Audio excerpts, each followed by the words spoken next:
most of us have seen this, right? Whether it's like people creating their virtual EA via Claude, or it's, engineers being able to rip $100,000 worth of tokens a year and build so much software than they could before. Sellers have been like, where is that for me? Like, why can't I do that? One thing that we are seeing a lot more today and a lot more success with is just offer-based outbound too. It's right, like, don't just ask for a meeting. It's like, how can you show value ahead of a meeting so you can build credibility? That's been a huge needle mover for us on top of signals.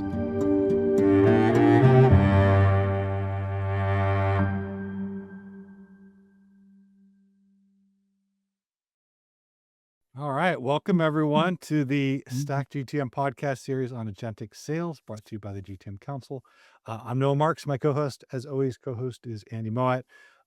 Reminder that the Stack GTM podcast is where we tackle all the emerging GTM AI trends from the perspectives of the practitioners and the founders. And our guest today led growth at a little-known company called Ramp, and is also a recovering investment banker. Austin Hughes, co-founder and CEO of Unify. Welcome to the podcast. Thanks for having me. I haven't had the banker shout out on a podcast before, so I appreciate you Well, looking that one up. it hit me up personally. We share a little thing in common where we all have a past in that space. So always fun to dig out and make fun of what we once were. So let me kick it off here. So congrats on the launch last week. Want to dig in on the positioning of Unify. And you described it as Claude for outbound sellers. Outbound selling is one of my first principles in sales. I love this topic. It is analogous to the best reps always on average are the ones that are out there driving their own pipeline, owning their destiny. So leading into this, I've seen your origin story a little bit, but of all the things you wanted to do next, why was Unify the top of the list, and why did you pursue Unify? So I joined Ramp back in 2020. The company was about 40 people at the time. And I ended up getting slotted into the first version of the growth team there, sort of serendipitously. The skills that I had coming as an investor sort of married themselves to the same sort of thinking that you would do in growth. So thinking about experimentation, thinking about conversion rates, thinking about how you operate and execute really effectively to learn a lot in a short amount of time. Ended up leading a couple teams at Ramp. And when I left, I knew that I wanted to start a company. I think one of the things that was so amazing about Ramp and still is that there's such a strong culture of people who want to be builders, people who want to be founders. And so a lot of the cohort of folks that went on to leave the company that started around the same time I did have all gone on to start very successful companies. Folks like, call it like John from Crosby or Pavel. There's a bunch of other folks who are out there, but that was sort of the DNA. I came into Ramp thinking this is what I wanted to do next. I always loved like hacking on these side projects and learned a lot about at Ramp, like what that actually looked like in practice to go build a company. Um, when I left in early 23, the world was a really interesting place. So, we were coming out of this like call it like ZERP era of SaaS, right? In 2019, 2020, 2021, where things were just generally up and to the right. Didn't really matter what business you were in. Things have gotten harder. Ramp continued to do really well. And I think one of the big reasons why Ramp continued to do well was just a really strong appreciation for go to market and the science it was. And I think that took a lot of flavors. It was the the sort of stuff that I worked on in outbound automation, but it was also just like the types of people that Ramp recruited to lead different teams. Like the guy who today leads the overall sales team was the first SDR, this guy named Max Freeman. And just relentless people about perfecting the art of go to market, just no ounce of complacency. And I think that appreciation for go to market as a craft really stuck with me. And as I was talking to and meeting other folks who were outside of Ramp during that era, it struck me as it was very unique. It was very rare to have people that obsessed so much about how all these machines fit together. You guys obviously do this, but to have a whole group of people that thought this way was very, very different. And that sort of stuck with me. And when I went on to go think about, hey, what business do I want to start? ChatGPT and OpenAI were starting to get running, and it was just sort of this catalyst moment of understanding that LLMs could make human quality decisions even back in 2023 with the right sort of guidance. And so, one of the first things I built with GPT-3 before ChatGPT had dropped was just a classifier that was able to make really, really good decisions. You had to fine tune it, you had to think through all these sort of nuances. And we were able to get to 99% quality decisions, even in 2022 with this technology. And for me, that just opened my eyes that you were going to be able to automate a lot of human processes with this technology that was coming via LLMs. I thought it was going to look entirely different than it actually ended up being. I thought you were going to have to do a bunch of scaffolding and all this sort of work. But I knew that this domain was of go-to-market was something I really cared about, and I also knew that LLMs were going to be the future. That's why I ended up teaming up with Connor, my co-founder, who's coming out of scale, and had spent the 5 years prior to us starting the business together, building in AI. So, anyways, background context. No, that's really good, and, you touched on one thing which is interesting, and it's a little bit of a nerve, which is the 2010s and being up and to the right. There's, I've been critical of, in a lot of things I've talked about, which is I think a lot of people were lucky and they mistook it for skill, and I think there's that engine and that skill set of prospecting that we all grew up with back in the day. Like, that was just part of what your role was, and now it was heavily dependent on what marketing was feeding you, and there was a disdain to prospecting. It was above certain folks. Yet the people who are all leading organizations in sales capacities were all started in those inside sales, SDR, BDR roles where you're just on the phone all day long. And so the technology was out there. And I think a lot of the things, and Manny was very self-aware in saying this a few years ago, that, a lot of the technologies back then just turned every rep into a spam bot. It was just, I'm just going to automate this outbound motion and not think too much about it. And so what you're doing is you're creating a craft of insights that you can then be better at. And my question is, there's still the gap, I think, potentially, of, do reps know how to prospect? Like, is there a generation that's kind of lost that skill set? So is there a prerequisite that there is a sales methodology or prospecting methodology that comes along with building out this infrastructure that allows you to do it so well? Yeah. Uh, I think that in prospecting, there's some art and some science. I think you actually can automate most of the science today with AI. So the insights detecting, the understanding what's going on across the business, the understanding like which places should I be spending my time on, all of that at this point, I would say that my guess is we're still probably like 12, 24 months away from that being truly like every company has this sort of infrastructure to be able to make those decisions well. Obviously, like part of our mission is to help do that.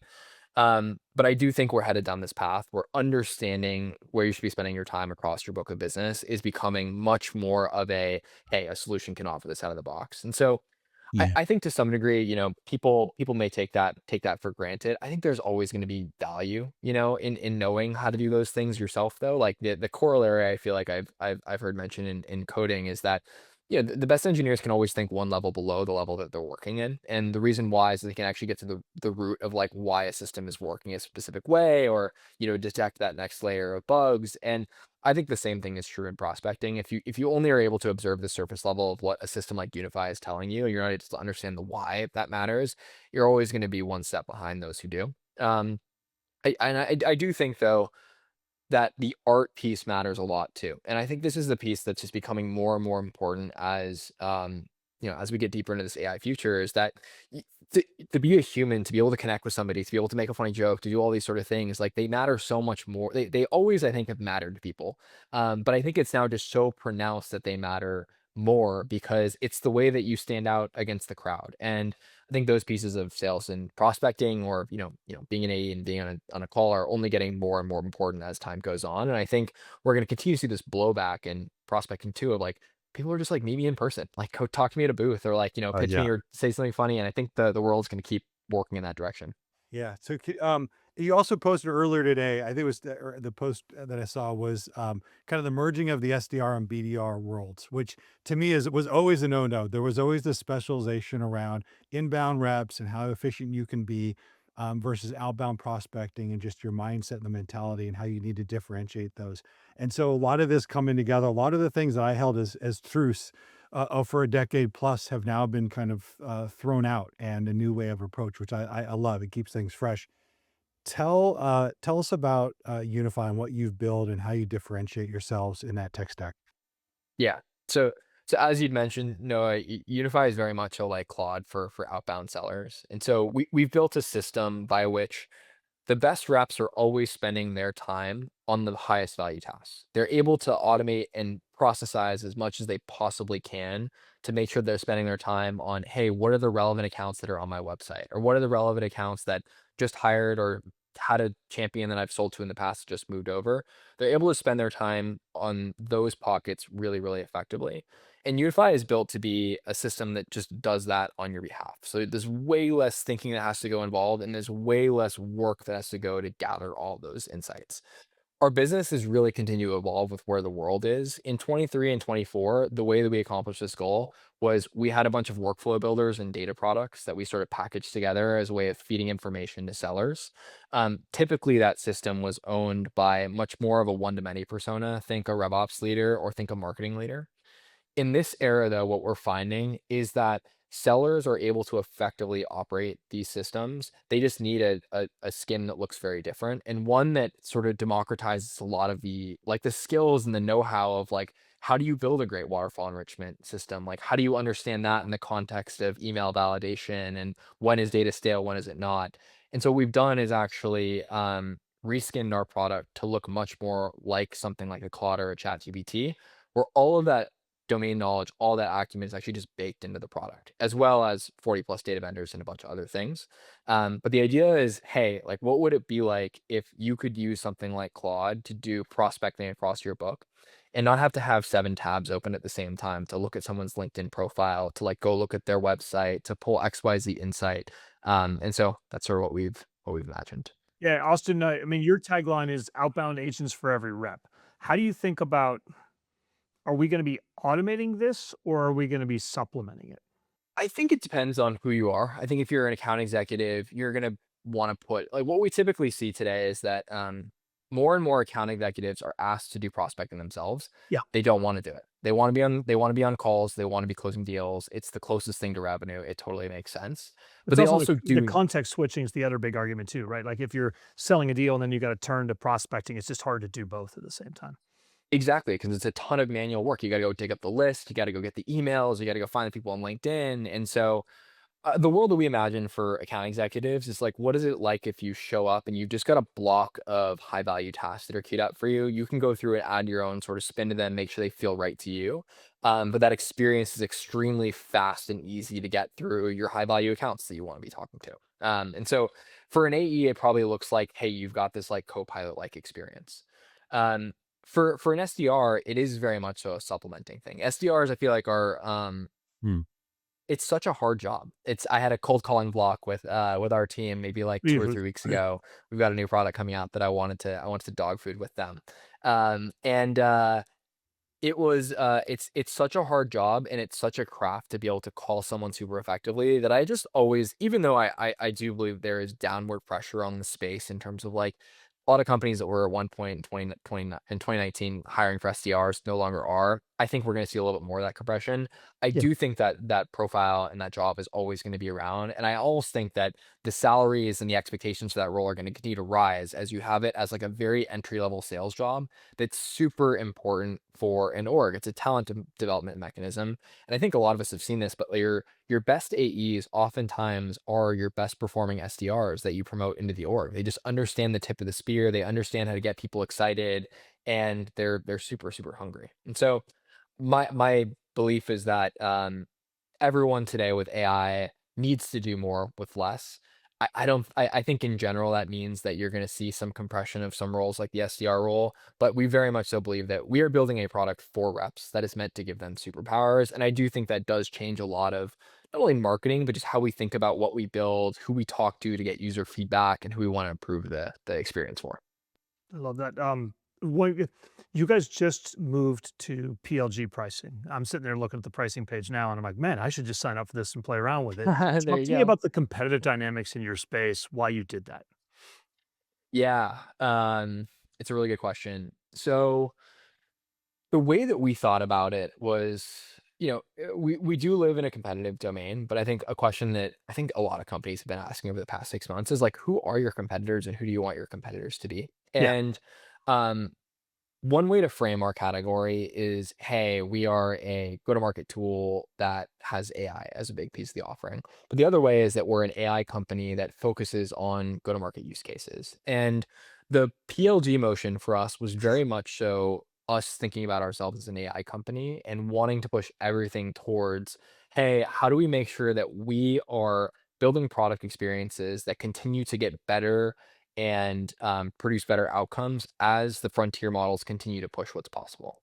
And a lot of the reason why someone should be spending a lot of money on Unify, which people do spend a lot of money on Unify, should come from people consuming more and using more of the product experience. And the natural way to start a consumption-based business model is just to have a lower price point. Like you just want people to try it. You want the product experience to speak for itself. If it's not speaking, you need to know that so that you can go back and focus on the things that are. And so for us, it was very much so a decision about how do we make sure that we are positioning ourselves as an AI company because we believe that we deeply that we are, and how do we make sure that we create the best product experience possible for our customers? And in our space historically, like the standard sort of pricing approach has been charge a big, upfront SaaS contract, like maybe you'll get a trial, maybe you won't, like just try it. And I just don't think that's where the world is going.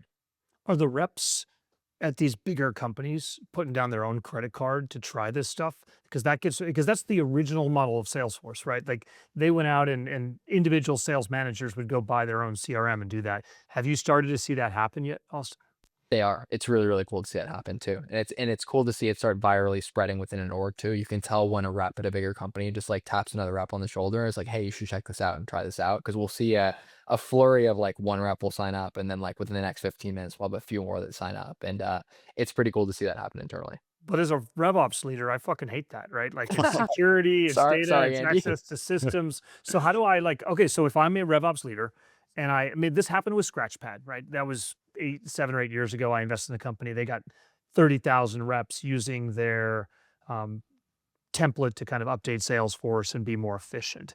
I can totally see if I'm a rep and I can automate some stuff and my RevOps team is going slow, I'm going to go put down the $20 plus some credits and experience Unify. And I love the model. I guess I'm curious, like, how and when do you engage companies?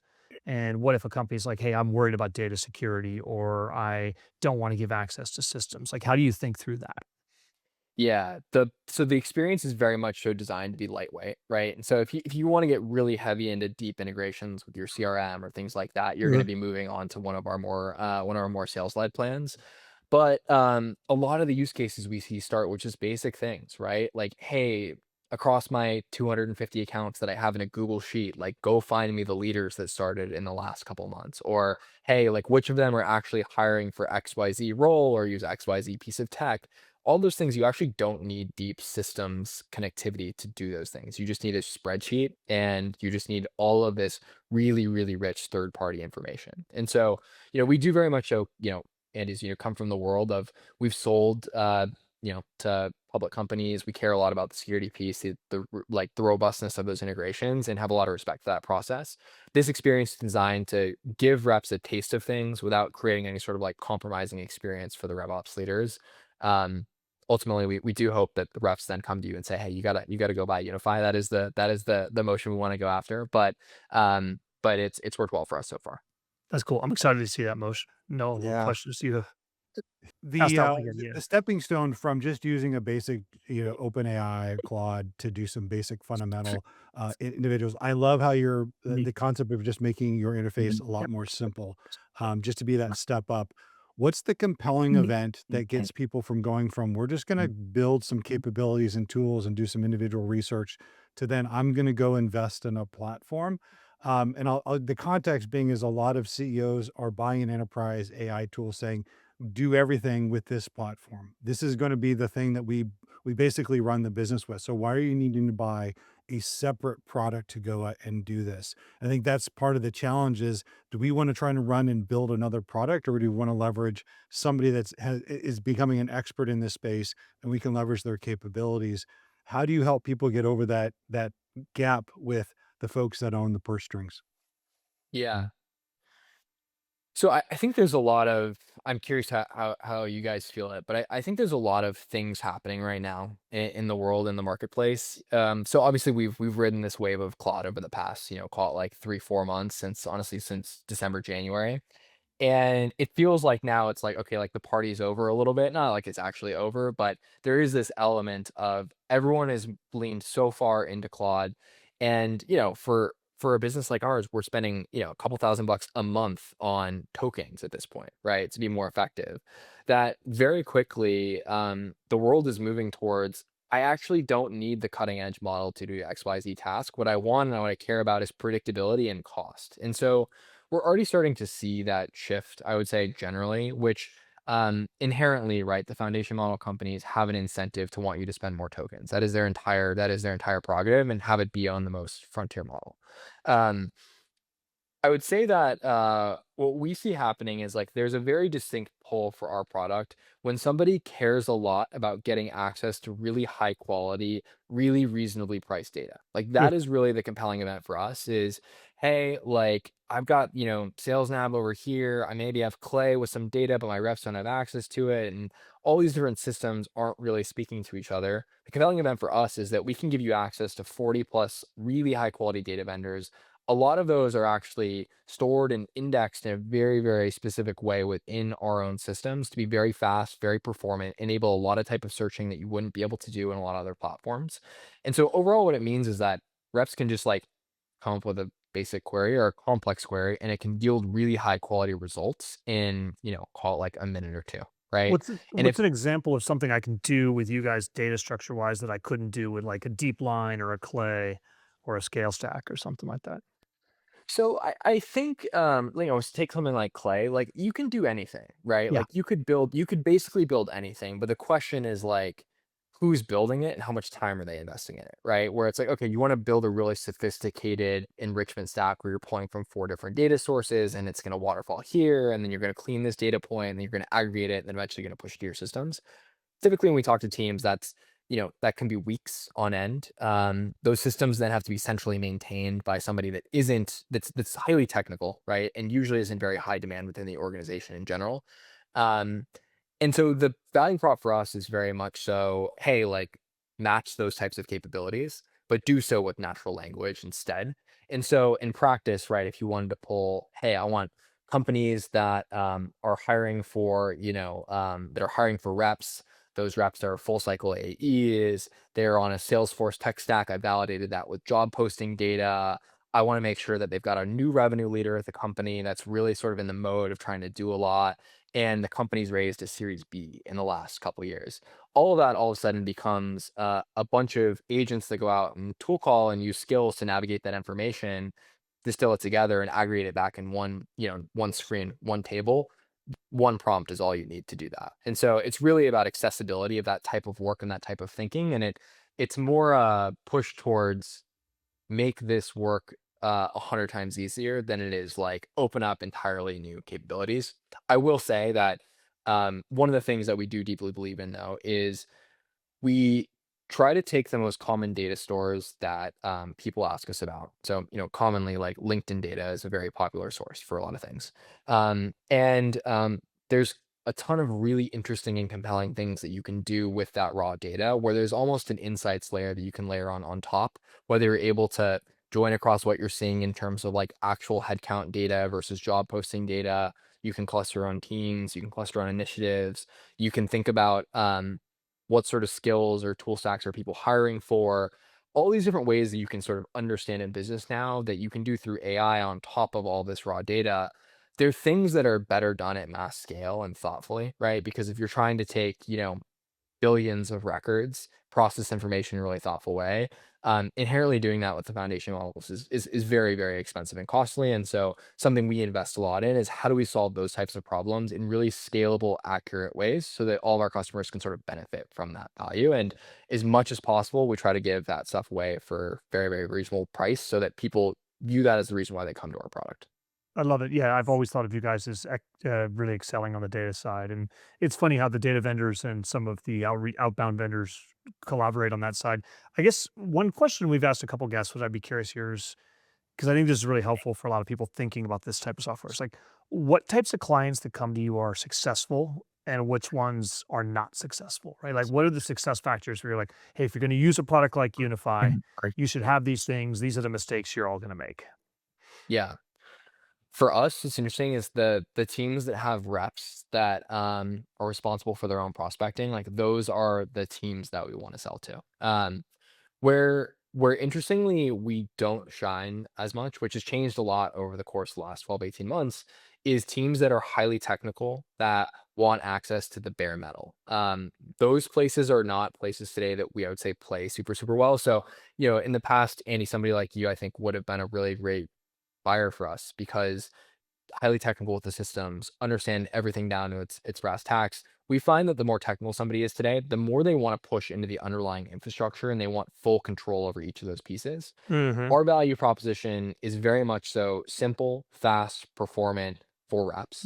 And so the teams we find success with are just the ones that are, hey, I've got 5, 10, 15, 20 AEs, SDRs, whatever it might be, who have a prospecting problem. They need to get access to this information. They need to be more effective with that. I don't want to have to think about building this crazy system. I just want to give them something that works out of Yeah. the box. Um, we try to keep it pretty simple, and those are the teams that work well with Unify. Are there companies? I mean, everyone thinks they can do outbounding, but there's a lot to it, right? Like, what's the asset? What's the brand? There's a lot of other things. Like, what do you tell people if they're like, hey, I want to spin up a new outbound motion? What's the advice you give people on what it's going to take to be successful and not?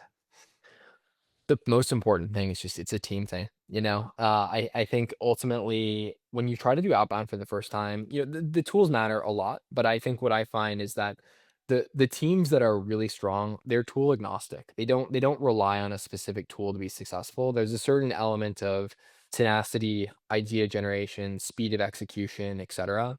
And generally what I find is that when a team is trying to go in to do outbound for the first time, like my general advice is I hope that Unify becomes the piece of tech that you pick first. But at the same time, the most important thing is go hire two top performing reps at other places that have proven themselves.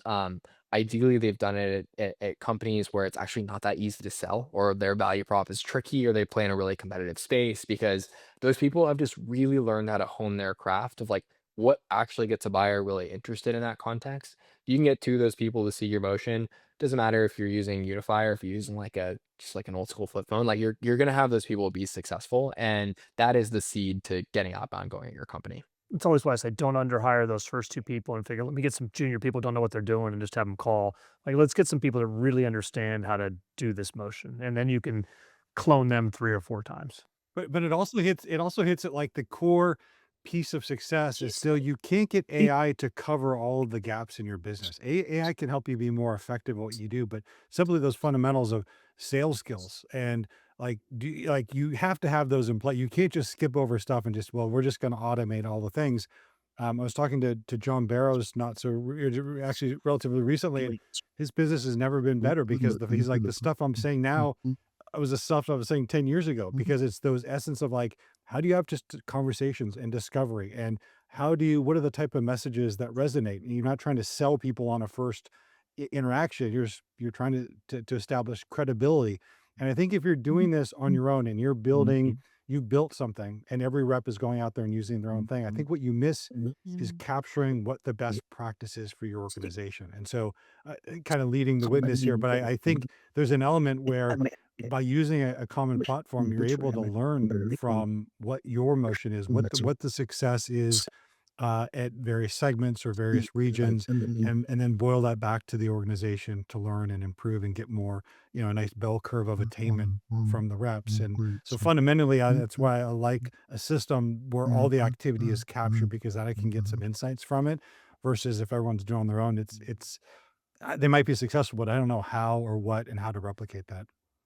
Totally, and for what it's worth too, like I totally agree with that, and there's so much like most businesses start with a like third party data being the most important thing because you don't have a lot of first party proprietary data. You haven't talked to a lot of people yet. You haven't sort of built up the business. Eventually, what happens is that first party data becomes such a rich asset for how you should be spending your time, right? Whether it's closed lost opportunities or the people that you're emailing that are engaging with it or clicking through and seeing the assets, like all those sort of things become this like very rich context graph that the best teams are really able to like execute against that data. But I totally agree with your point. Are people coming to you with the like, okay, here's the platform, but then also tell us about how we should do this? Is there an element of like the expertise that you all deliver as part of your package? Yeah, there absolutely is. A big piece of our model for the past couple of years has been that we've had 4 deployed go-to-market engineers that actually sit down and help you solve the problems and understand the nuances of Salesforce and HubSpot and all the different CRMs super effectively, or understand how to triage different. There's all these in our world. There's like a million. It's sort of like death by a million paper cuts of like what the domain is. It's like, okay, like, do you understand the nuance of like why you would want to, fetch fresh prospect data versus pulling from the CRM, the trade-offs around that and the risks you're going to take, even though one is cheaper than the other. So having those 4 deployed folks internally within Unify has been a huge value prop. I will also say that with the latest frontier models, what we're finding is that a lot of that strategy, you can get a lot of really good strategy built by models today. And you still have to think about like what context is needed, what guidance, like how do you think about the strategy? All that sort of essence still um needs to be provided, but we're actually seeing that more and more of those unique insights are being provided by our own product. And then our for deploy team spends a lot more time on the really nitty-gritty of the systems rather than just like raw strategy generation and things like that. Austin, I'm curious. I was just looking at the use cases on your site, right? So you guys, just for people that aren't looking at the site right now, sales led, PLG, and expansion. The one you don't have is inbound, which is the classic place that people say, "Hey, if you're going to do BDR, SDR, it's almost easier to do inbound because you could just AI that, and you can actually have the AI even call in those cases." So I'm curious, like your take on why inbound's not a use case you focus on. Inbound it's a good business. It's an interesting business. Hmm.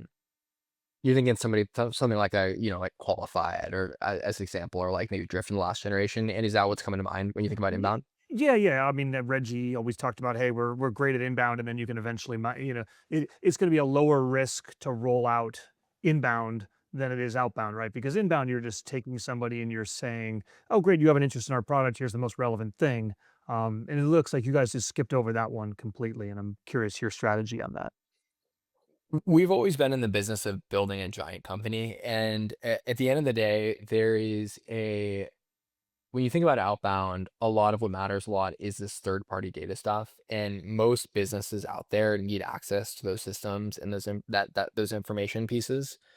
The inbound side of things, there's not that many businesses out there that really benefit from they're the best companies out there tend to have these really well-oiled machines around inbound, whether it's, Box or, Ramp or Carter. These businesses are really well built and they have all these funnels ironed out.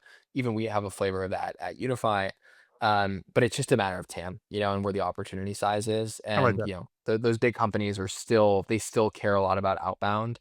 And you've got millions of businesses out there that do care about outbound versus, I'd argue, I don't know, tens of thousands maybe that they care about the inbound piece. And so for us, just opportunity. Yeah, you ask any CRO what's their biggest pain point. It's always pipeline, Yeah, for sure. exactly. Okay, one more, and then I don't want to steal all Noah's thunder, but so if I've got you guys for specific agents, right? The sales led, the outbound, but I'm also going to have other agents. And increasingly, everyone's talking about that context layer and that semantic layer where you're learning and training, right? So, say an inbound agent from some other firm like Qualified says something to somebody, but I haven't learned that, and now I'm trying to outbound you. Like, how do I build? I guess what I'm really asking is, should I be having like different vendors for different types of agents? Or should I be building in-house like that context layer and then just building agents on top of it? And I'd be fascinated to get your take on that. Yeah. I'll give you my take on like how we try to run Unify internally. I will Yeah. say that I think that our approach is maybe a little bit more, probably there's a little more we approach things from a very engineering led perspective in general. And so it's probably not the approach that every business will take. But Our approach is to try to own as much context as possible, but the way that we do that doesn't necessarily need to be that, like, we use one system that generates all the context and we centralize it. We use our warehouse as the place that we just Mm-hmm. store a crazy amount of information, and we build a lot of scaffolding and tooling on top of that. And so we have something internally called the data agent that is a skill we use in Claude that gives us the ability to actually go in and access the data out of ClickHouse and all of our core models in a really, really efficient way. We can build these amazing dashboards in seconds. And for us, we try to embed all context possible into our core data warehousing system because we know that it's all going to be then accessible via any system that we want to. It's Bingo. also ours to keep, and so I think it's interesting as we're starting to see with our own product experience. Some people like want to dump a lot of context into Unify, right? It's become a very popular thing. It's like, hey, like let me give you all these additional assets that like before maybe I've stored them, I've aggregated them, they're my .md files that I keep, and I want you to have them too. And so it feels like that at that level of intelligence is actually it's sort of commoditized. You can copy and paste your memory from Claude and take it into Codex, whatever you want to do. It's like not that big of a deal. But there's all these sort of micro interactions about like, okay, what happened between this specific person and this specific person? That I think that context graph starts to become really valuable. I do wonder sort of like, what sorts of things we start to see held back within products versus what like is allowed to be exportable via MCP or Yeah, oh yeah. data share, whatever it might be. And so I think we're still early innings on that. That's a fascinating one. I think while you're right, there are a lot of players in the data layer. I think everyone's kind of thinking, do I want to own my data layer? But then I want to have like, I'm okay using agents on top of it. That's the way you think about it. Noah, what questions you Yes. got, buddy?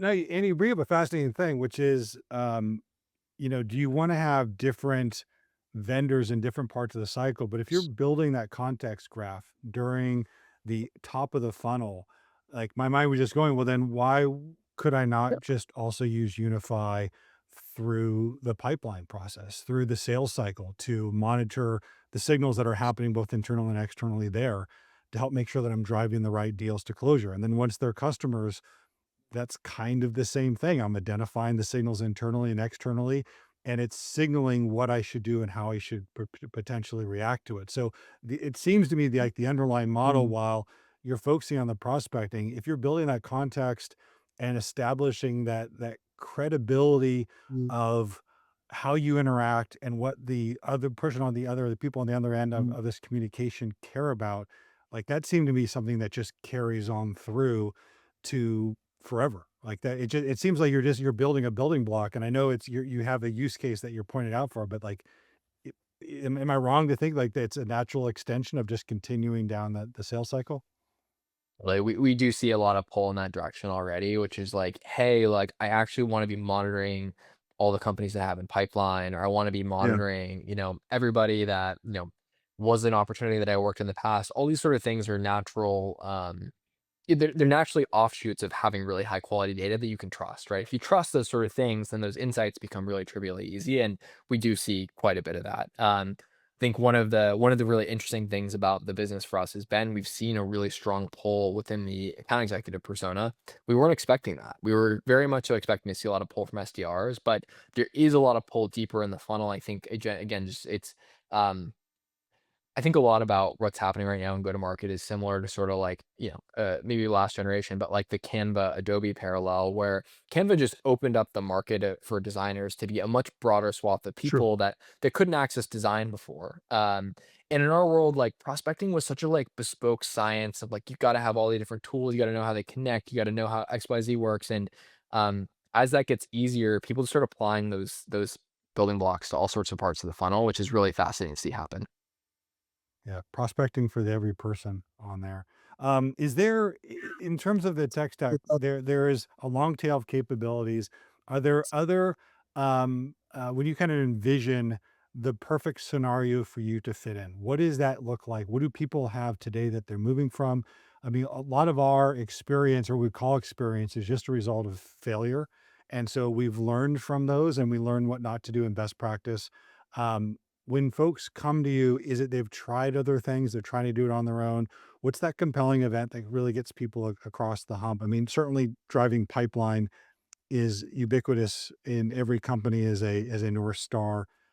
particularly outbound where people haven't necessarily gravitated towards you yet.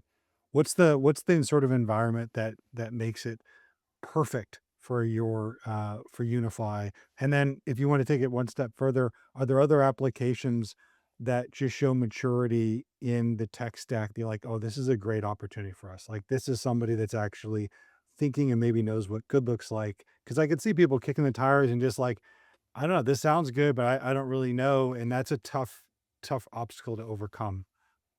Yeah, yeah. A lot of good questions pulled together there. I think what's happening in the world, like what's sort of the compelling event right now, there's been this massive unlock in so much of knowledge work over the past 6, 12 months with AI, right? Where, most of us have seen this, right? Whether it's like people creating their virtual EA via Claude, or it's, engineers being able to rip $100,000 worth of tokens a year and build so much software than they could before. Sellers have been like, where is that for me? Like I mean, why can't I do that? Why do I still have 7 tabs open to do just like basic prospecting work? And I think the moment that we're in right now is very much so one where it's not like some crazy rocket science. It's just that the unlock that's happened over the past 3 to 4 months, in particular with agents and their ability to tool call effectively, right? Like that's such a big unlock for the go-to-market domain when you can have one single agent that actually knows how to navigate 50, 100 different data sources really effectively, depending on what their strengths and weaknesses are. That is sort of the turnkey like technology unlock that really makes what we do possible. And then on the buyer side, it's just a desire to get away from having to do this like clunky workflow that's existed for a really long time that really fundamentally hasn't changed because the technology wasn't there to be able to do it. I've got LinkedIn open, I've got a Chrome extension, I'm pulling a contact information one by one, or the alternative is like I'm going one by one through Salesforce and enrolling prospects. People have been tired of that workflow for many years. I think you look back to 24.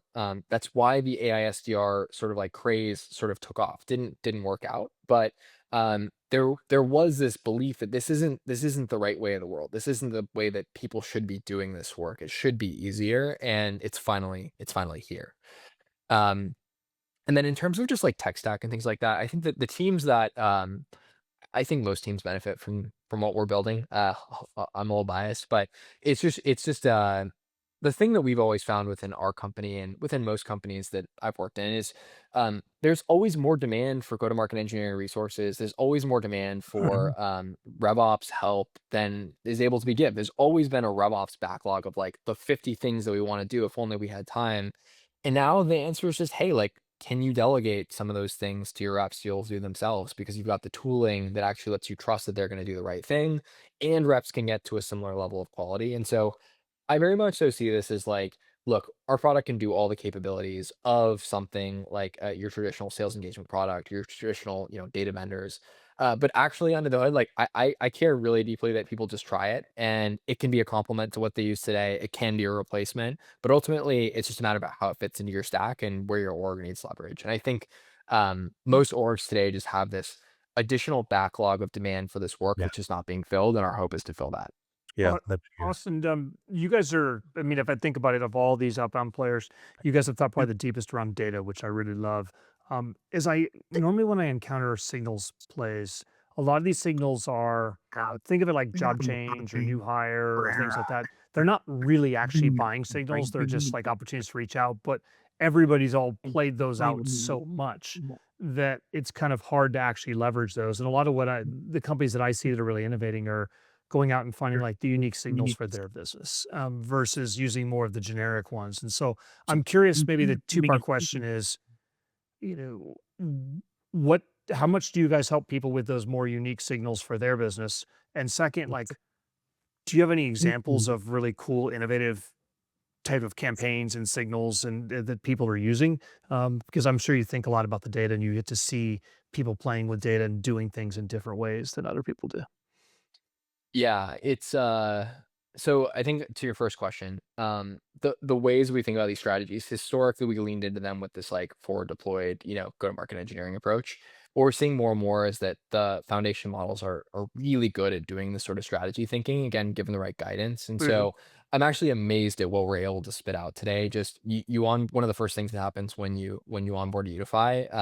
So we ask you for your domain, your website, you plug that in, and then we generate 3 ideas for you to go execute on. And those ideas are not like, oh, like job changers within XYZ. It's actually bespoke based off of the insights and the nuggets about your business, right? So something for a company like us might be like, hey, you're Unify, like you sell to these really deeply AI native companies. You try to target these, go-to-market engineers plus like the founding go-to-market personas, like these types of things that you could pick up and sort of amalgamate from our website and case studies and things like that are the types of strategies that the product is recommending. And so we're finding is like the models are getting really good at this. Again, like the best growth teams, to your point, Eddie, are always sort of pushing the frontier Yeah. with what's possible and the alpha that they can find. And that can take a lot of forms. It can take the trigger. One thing that we are seeing a lot more today and a lot more success with is just offer-based outbound too. It's right, like don't just ask for a meeting. It's like how can you show value ahead of a meeting so you can build credibility. That's been a huge needle mover for us on top of signals. And so What are the matters best? a I lot. agree with you fully. Like it's almost like you have to have the value prop, your brand, what's the offer versus the ask. What are some of the best offers you see out there? Is this like gifting? Is this events? Is this warrior tickets, which always work on me? Like what's the best? I haven't got any Warriors tickets. I want some of those. For anybody Um, selling to Austin, now you know. yeah, there we go. Um, I mean, I think you can wow, it all depends, right? Like on your business. And if you're selling to the Fortune 50 of the world and that deal's worth $1 million, then like you should be sending them Warriors tickets for sure, Yeah. on top of a bunch of other things. But I do think that as best as possible, if you can offer things that are in line with your value proposition or what you think the magical moments are, and you can do that outside the product, that's amazing. Certainly one thing we think about a lot is like how do we share the strategies that we actually could generate for someone? We think the product's amazing, and we have a gap of trying to make sure that everyone kind of sees and feels that. How do we do that outside the product instead of doing within? And so that's the way that we frame it internally. But I think it also can just be, you can just do things that are fun too. I think within the world of like gifting and things like that, one thing we did for last year was we sent cameos to a bunch of folks within our network that Hmm. were personalized based off their own interest, and that was a really big hit. So I think it is about just something that really like surprises and delights the person as best you can, or something that at least communicates the value of your product. Maybe you want to do both those things at I, the same time. I couldn't agree more. I mean, I love what Sendoso's now doing, which is listening to calls and being able to personalize the gift, which I think is huge. For me, Yeah, send Keanu Reeves bobblehead, whoever wants to send it. Yeah, I will both there of we go. I will take the call. Go Yeah. ahead. Well, cupcakes are always kind of the number one thing I think still is like cupcakes and cookies. But yeah, yeah, the Sendoso stuff I think is still tried and true. Absolutely. I based on what you said around even this value proposition, and I'm going to contradict something that I asserted earlier in the call. Do you what is your belief on do reps then necessarily need to actually be activating this prospecting, or is it something that somebody could be doing better on their behalf centrally? So having effectively a campaign individual or team that's thinking about doing these things on the behalf. So the reps are almost just opening warm leads that are responses to outbound activity that's been done on their behalf. Is that a model that can be accepted? And you almost keep the rep from having to do the prospecting, again contradicting my formal belief that you should always do that, but is that a reality, or is it's still the rep? A lot of high velocity businesses, I think do end up leaning in that direction, which is that you can just delegate a lot of that work to a system that does it and then pass off the high value things to reps. Certainly, we do some of that ourselves. A lot, I wouldn't say a lot, but there are many companies that are really high performing that are able to automate systems in that way. I would say that there's this really important element though, which is that if you're in AE, agency really matters, right? Feeling agency over the choices of why something happened, being able to infuse your own personality, being able to infuse your own reason why something, might work or some nugget that you remember from a call or whatever it might be.